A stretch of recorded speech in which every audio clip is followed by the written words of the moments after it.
Hi, this is Walt Mossberg from the Wall Street Journal, and this week I reviewed a historic product, the first personal computer made by Microsoft.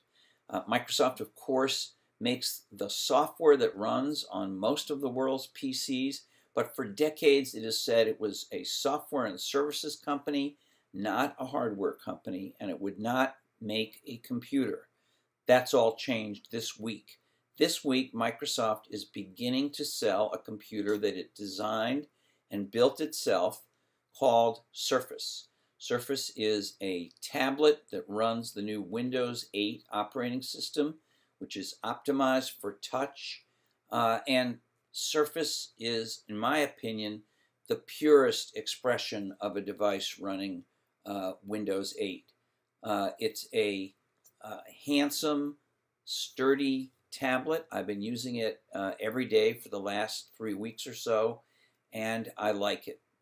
The key takeaway, the key thing to remember about Surface, which is about the same size as an iPad, it's a little bit heavier, but it's roughly the same size class as the large original iPads, is that the key takeaway is that it has the new tablet-style apps that Microsoft is incorporating into Windows 8, but unlike any other tablet from Apple or any of the Android tablets, it also comes built in with the full traditional versions of Microsoft Word, Microsoft Excel, and Microsoft PowerPoint.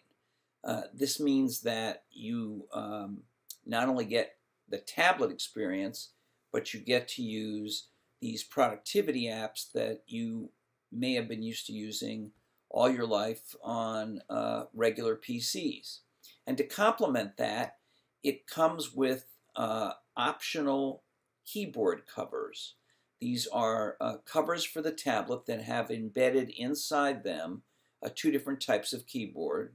One which is called the touch keyboard and has molded keys, and another which has movable, more standard keys. The touch cover is also bundled on some of the higher-end models. Now, the Surface tablet also has a number of other interesting features. It has a very sturdy metal kickstand for allowing it to stand up straight on a table, and it has a USB port so that you can, for instance, use a USB flash drive to move files between Surface and other computers. So what are the downsides? Because it does have some downsides and flaws. Well, the biggest one, I think, is that it has relatively few, in fact, really a paucity of new apps, third-party apps that can run in the new tablet style introduced in Windows 8. At launch, there'll probably be about 10,000 of these globally, of which about half will be available in the US, and that compares to well over 700,000 for the iPad.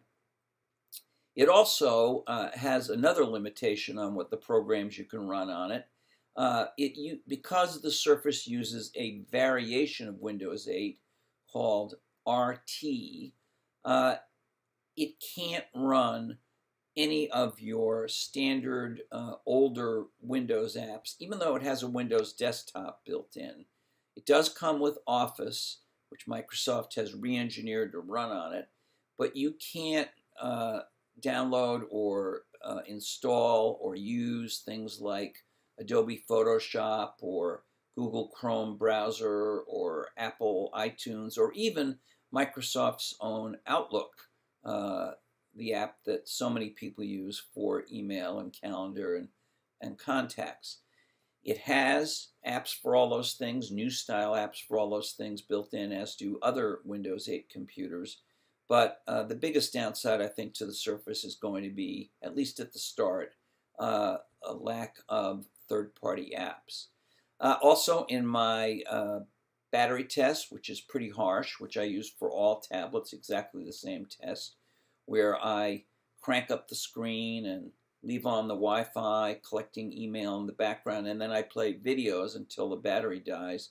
The Surface came in at about 7 hours, which is 3 full hours less than the large iPad, which will be the main thing against which it's compared. So I would say it has only mediocre battery life.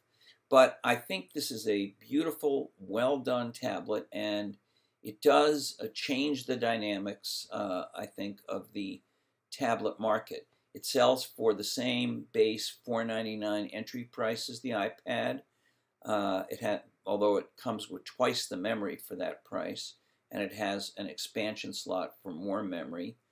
But the way it changes the dynamics is that it gets Microsoft, which has not been a player in the tablet or much of a player in the smartphone market, into the tablet market on its own without help from third-party hardware vendors.